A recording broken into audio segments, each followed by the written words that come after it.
you and he's your friend, and he's not there looking to see what you have or how much you have of anything. He's just your friend. A friend that's not looking to put you down in moments where you just need someone to lift you. A person that you don't have to call every day, every week, every month. But it's just a matter of, like, even if a month or two went by, we would see each other and just hug each other. You know? And that's all it was. It wasn't a matter of like, why don't you call me? Bro, what's up with that, man? You know, we're friends. Never. That's not who he was. He was an individual that, by the way, for those of you that know Papo, he seemed like a very quiet person, right? You know, kept to himself, didn't bother anybody. You say hi, he said hi. But this person has such an influence in my life. Do you know that he was probably the main part of me coming to this church in 2008, when I first came to this church to stay? Because I was coming from before when Sammy used to invite me. I mean, Sammy and I have been friends for a long time. But his way of being, I think we hit it off right away. And what a blessing Papo was in my life and Ivan in our lives. Ivan and Papo are a few years older than us. So it doesn't really seem like when I say, oh yeah, my wife's best friend, or when I say my best friend, people are expecting, you know, a young guy like me. You know what I'm saying? Right? No. But the fact of the matter is, even though he was older than me, we hit it off, man, like we were brothers. You know? This was a guy that was genuine. Genuine. I never saw him angry or upset. Actually, I did. I saw him upset once. Yes, Ivan, I saw him say it was because of you. No. Surprise. Surprise, right? But this was we were going on a trip, and we're taking a cruise. I don't know which one it was, but we're going on a cruise, and Ivan decided that she's really hungry. Okay, and all she kept on saying was, "I'm so hungry. I'm so hungry." I'm sorry. All of a sudden, we get into the ship, and Ivan disappears. And Papo and I and Eileen are like, where's Ivan? Where's Ivan? I don't know, whatever. I'm like, She, you know, one of us had the right idea. She might be upstairs. And when we find her upstairs, that was the first time I saw Papo like really angry. And I'll show you how angry he was. All he said was,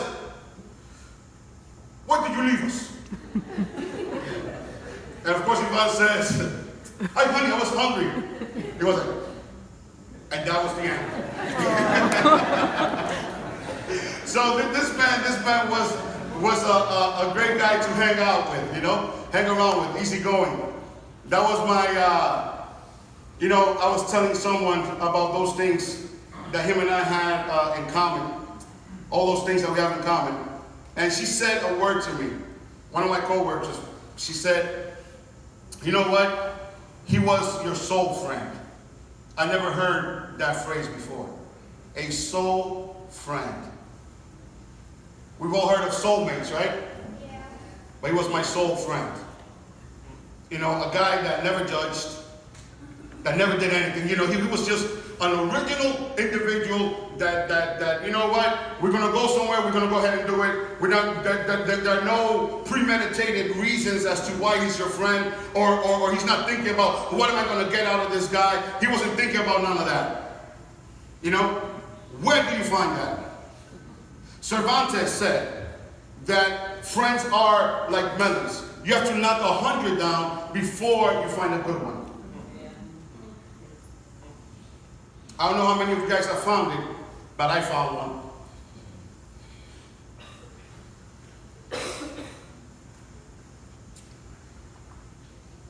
I found that one friend.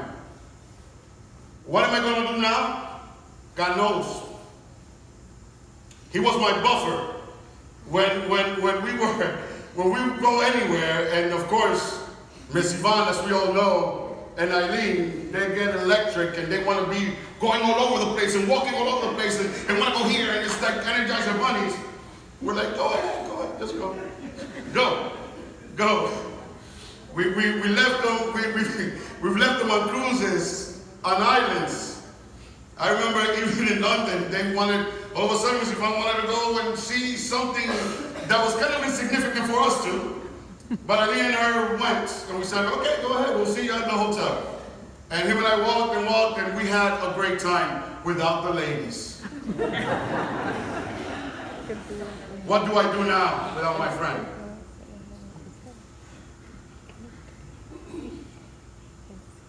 My only hope has to be in Jesus. The fact that he's a friend, that he's always there for us. And I don't want to close yet. Because, I could tell you, sometimes someone could tell you, oh yeah, this person loved you or whatever. But when you hear from someone else that knows him, and I want to do that with you guys today. I want to tell you, the family, what Papo thought of you guys. Okay? Because it's very easy. All you guys can say, yeah, he loved us because of the deeds he did. But you may wonder, what is a quiet guy and this guy that talks so much have in common? What do they even talk about? Does he even speak? Or does Armando do all the talking?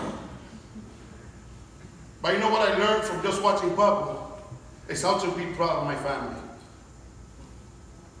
With you, Yvonne, sometimes when boys get together, even Christians, a nice looking lady, and the places we've been to where people have been exposed in a lot of other ways,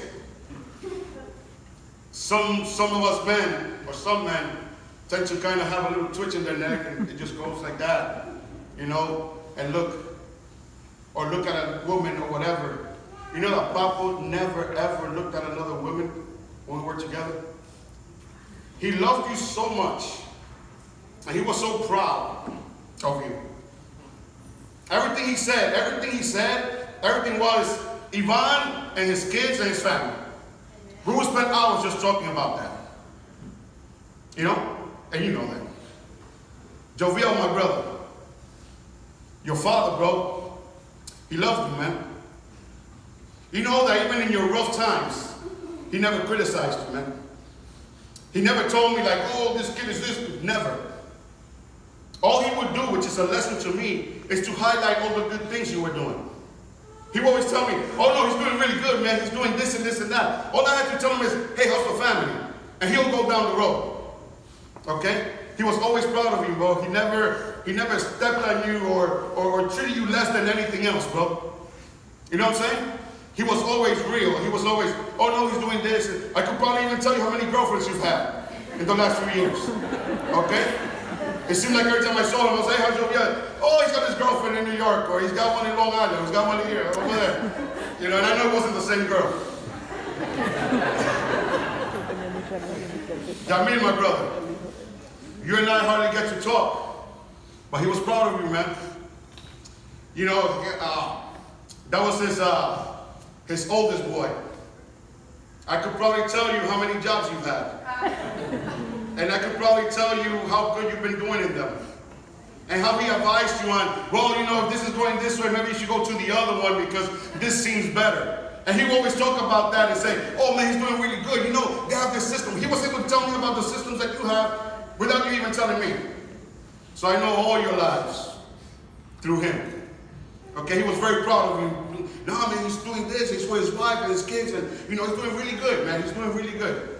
So he was proud of you, bro. He loved you. A lot. Johnny, daddy's little girl. Daddy's little girl.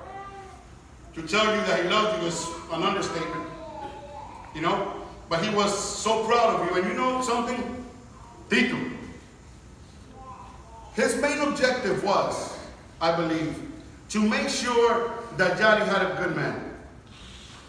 And Tito, you know that he found that man in you. You know that? He loved this guy. Really loved this guy. To the point that I remember one day having a conversation, because of course, everybody wants to give an opinion in people's relationships. You know, he's like, oh, how's Daddy? Hey, how's Tito? Yeah, that's your guy, blah, blah. Man, and he said this to me. Man, we really love people because he has shown that he really loves Daddy. So you keep on loving him, man. You keep on loving him. If not, you and I are going to have a little situation. All right? All right? But Tito has been another son. It's been an addition. At the wedding, I saw his, and I always see his interaction with him, and it's like they're boys. So Daddy, he was always proud of you. He was always keeping up with the classes that you were taking. Well, maybe now he's going to be doing, you know, she's got to take this to do this and graduate with this and do all of that stuff. Even with Peter.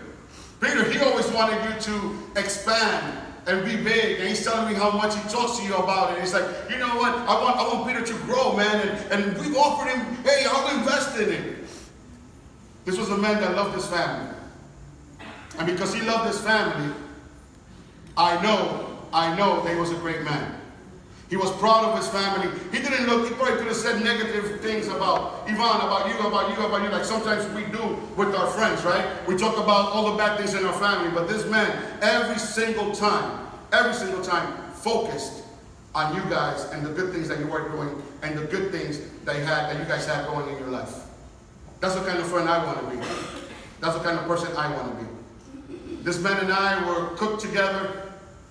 This man and I collected watches. This man and I collected shot glasses. We don't drink. But we collected shot glasses.